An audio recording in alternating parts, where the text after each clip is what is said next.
दिल्ली की गर्मी अपने चरम पर थी। 5 दोस्तों रोहन, विक्रम, अमन, साक्षी और प्रिया ने तय किया कि वे इस बार अपनी छुट्टियां हिमाचल प्रदेश की ठंडी वादियों में बिताएंगे। वे सभी अच्छे दोस्त थे और लंबे समय से एक साथ यात्रा पर जाने का सपना देख रहे थे। एक रात की ट्रेन यात्रा ने उन्हें रोमांचित कर दिया था। उन्होंने सोचा कि ये यात्रा उनके लिए यादगार बनेगी। विक्रम ने ट्रेन की टिकटें बुक की। ट्रेन का नाम था काल रात्रि एक्सप्रेस। यह ट्रेन उन पहाड़ी इलाकों से होकर जाती थी जो घने जंगलों और गहरी घाटियों से घिरे हुए थे। टिकट काउंटर पर काम करने वाले कर्मचारी ने विक्रम को ट्रेन के बारे में कुछ अजीब बातें बताई थीं, लेकिन विक्रम ने उस पर ध्यान नहीं दिया। उसने अपने दोस्तों से इस बारे में कोई चर्चा नहीं की। जब ट्रेन प्लेटफॉर्म पर आई, तो वह कुछ पुरानी और जर्जर दिखाई दी, लेकिन पांचों दोस्त उत्साहित थे और किसी भी डर को नजरअंदाज करते हुए ट्रेन में सवार हो गए।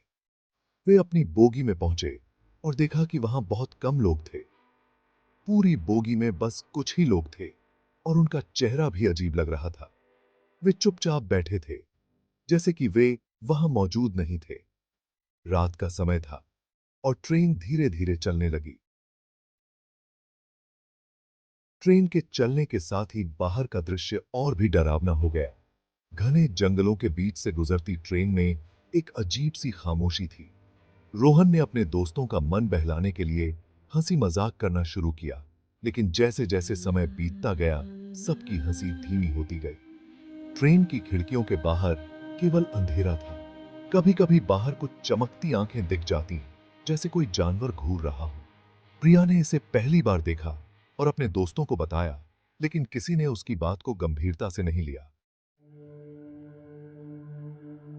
रात के गहराते ही ट्रेन ने एक सुनसान स्टेशन पर रुकना शुरू किया। विक्रम ने खिड़की से बाहर झांक कर देखा।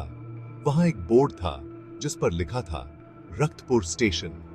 स्टेशन पूरी तरह सुनसान था। न कोई यात्री, न कोई रोशनी।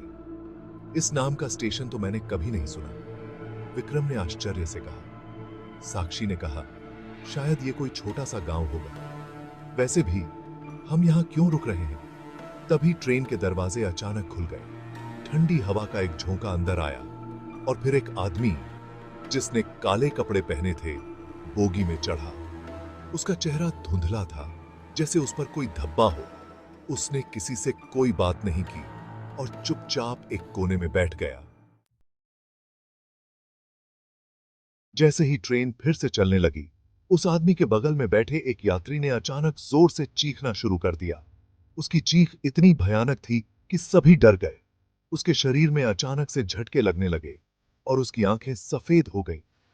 इससे पहले कि कोई कुछ समझ पाता, वह यात्री जमीन पर गिर गया और मर गया।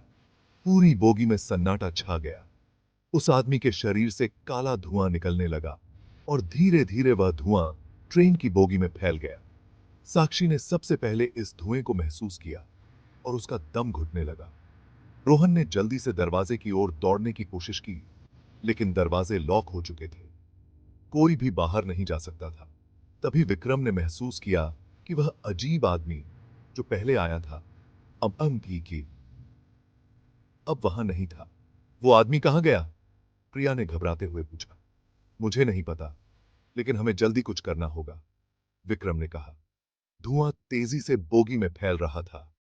अमन ने खिड़की खोलने की कोशिश की, लेकिन खिड़कियां भी लॉक थीं।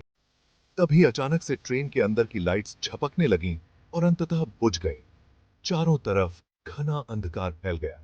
अब केवल ट्रेन की आवाज और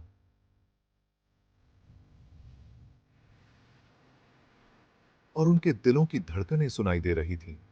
अचानक से प्रिया को लगा कि किसी ने उसकी पीठ पर हाथ रखा है। उसने मुड़कर देखा, लेकिन वहां कोई नहीं था। उसकी सांसें तेज हो गईं। तभी एक ठंडी हवा का झोंका उसके पास से गुजरा और उसकी गर्दन में दर्द होने लगा, जैसे किसी ने उसे कसकर पकड़ा हो। रोहन ने प्रिया की चीख सुनी और उसे संभालने की कोशिश की, लेकिन वह बेहोश हो गई थी। उसका शरीर बेजान सा लगने लगा। साक्षी ने देखा कि धुआं अब घने होकर अलग अलग आकृतियों में बदलने लगा था। ये आकृतियां मानव आकार की थीं, लेकिन उनके चेहरे नहीं थे। वे धीरे धीरे पांचों दोस्तों की ओर बढ़ने लगे। विक्रम ने खुद को संभालते हुए अपने दोस्तों को एक साथ रखने की कोशिश की, लेकिन उन आकृतियों ने उन्हें घेर लिया। एक आकृति ने अमन की ओर झपटते हुए उसे पकड़ लिया और उसे ऊपर उठा दिया। अमन ने छूटने की कोशिश की, लेकिन वह असहाय था। कुछ ही पलों में वह आकृति अमन के शरीर में समा गई और उसके शरीर को तोड़ मरोड़ दिया। अमन ने दर्द से चीखते हुए दम तोड़ दिया। अब बस तीन दोस्त बचे थे, रोहन, विक्रम और साक्षी। वे भयभीत थे और समझ नहीं पा रहे थे कि क्या किया जाए। विक्रम ने ट्रेन के अंदरूनी हिस्से में जाकर कुछ ढूंढने की कोशिश की, जिससे वह किसी तरह इस भूतिया ट्रेन से बाहर निकल सके। वह ट्रेन की बोगियों के बीच जाकर किसी मदद की तलाश में था। तभी उसे बोगी के एक कोने में एक पुराना संदूक मिला। उसने सोचा कि शायद इसमें कोई सुराग हो सकता है। उसने जैसे ही उस संदूक को खोला, उसमें से एक पुरानी डायरी मिली। डायरी में एक पुराना खंड था, जिसमें लिखा था कि काल रात्रि एक्सप्रेस एक शापित ट्रेन है। यह ट्रेन उन आत्माओं की सवारी करती है जो कभी न लौटने के लिए इस यात्रा पर निकलती हैं। इस ट्रेन में जो भी चढ़ता है वह कभी वापस नहीं लौटता। विक्रम ने डरते हुए यह जानकारी अपने दोस्तों को दी। रोहन और साक्षी ने यह सुनकर और भी डरना शुरू कर दिया। उन्होंने तुरंत उस डायरी को फेंक दिया और खुद को बचाने की आखिरी कोशिश में लग गए। ट्रेन अब एक तेज मोड़ पर थी और उसकी गति भी बढ़ रही थी। बाहर का अंधेरा और भी घना हो गया था। अचानक ट्रेन की छत पर जोर की आवाज आई। ऐसा लग रहा था जैसे कोई भारी चीज गिर गई हो। साक्षी ने ऊपर देखा और छत पर एक धुंधली आकृति चल रही थी। वह आकृति धीरे धीरे छत से नीचे आई और सीधे रोहन की ओर बढ़ी। रोहन ने उसे रोकने की कोशिश की, लेकिन वह आकृति बहुत ताकतवर थी। उसने रोहन को उठा लिया और छत की ओर ले गई। कुछ ही देर में रोहन की चीखें भी बंद हो गईं और उसकी जीवन लीला समाप्त हो गई।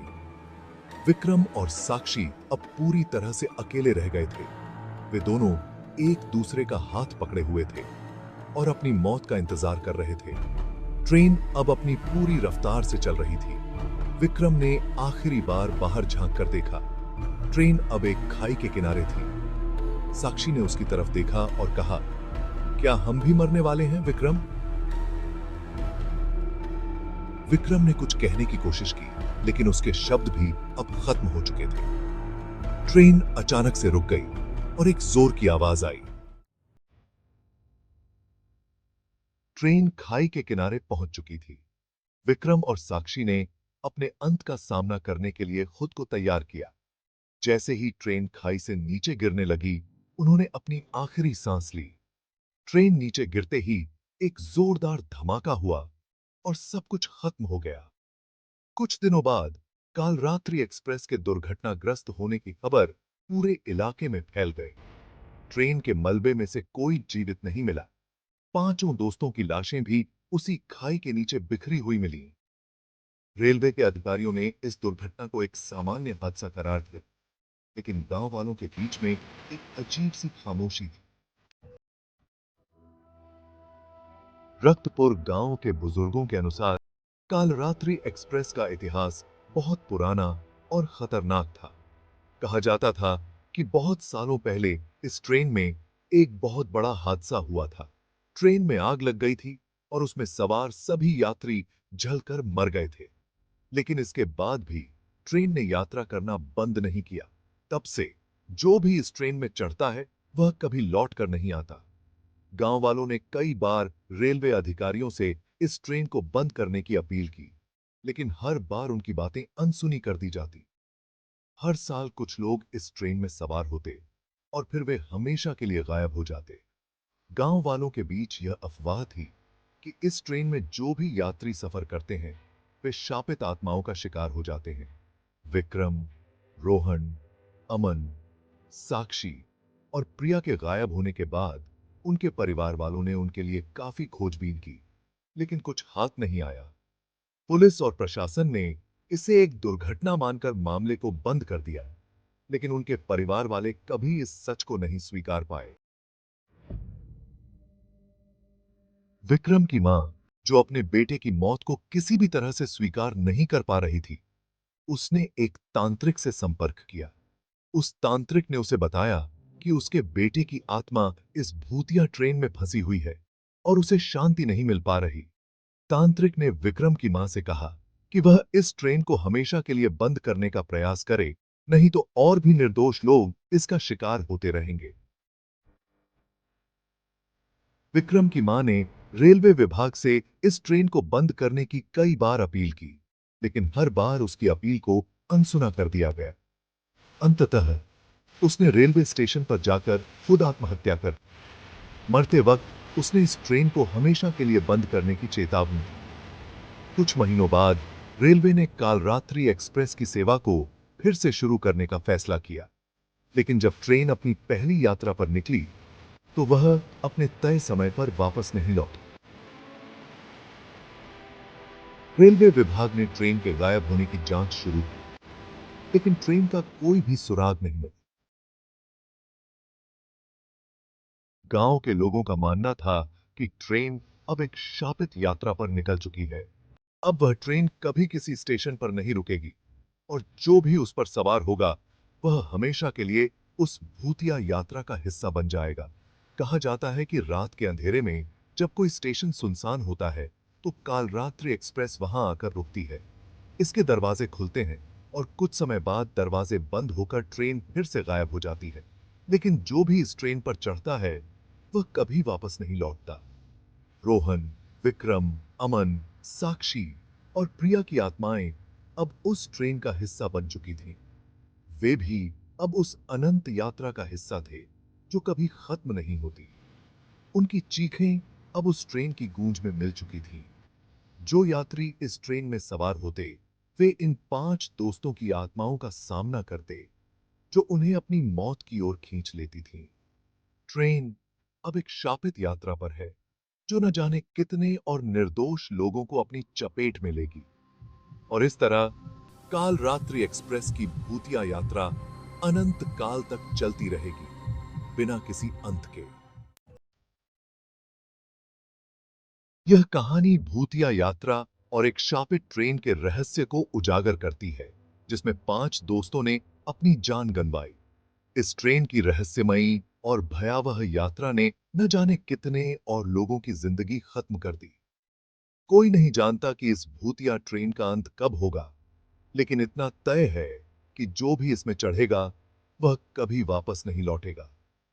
यह कहानी एक रहस्यमय और भयानक यात्रा की दास्तान है, जहां 5 दोस्तों ने हिमाचल प्रदेश की ठंडी वादियों में छुट्टियां बिताने का सपना देखा था, लेकिन उनकी यात्रा एक शापित ट्रेन कालरात्रि एक्सप्रेस में बदल गई। इस ट्रेन में चढ़ने के बाद उन्हें अजीब और गरीब घटनाओं और भूतिया ताकतों का सामना करना पड़ा, जिसने उन्हें मौत की ओर खींच लिया। उनकी चीखें और डर अब उस ट्रेन का हिस्सा बन चुके थे और कालरात्रि एक्सप्रेस अपनी शापित यात्रा पर अनंत काल तक चलती रहेगी और जो भी इस ट्रेन में सवार होगा वह कभी वापस नहीं लौटेगा।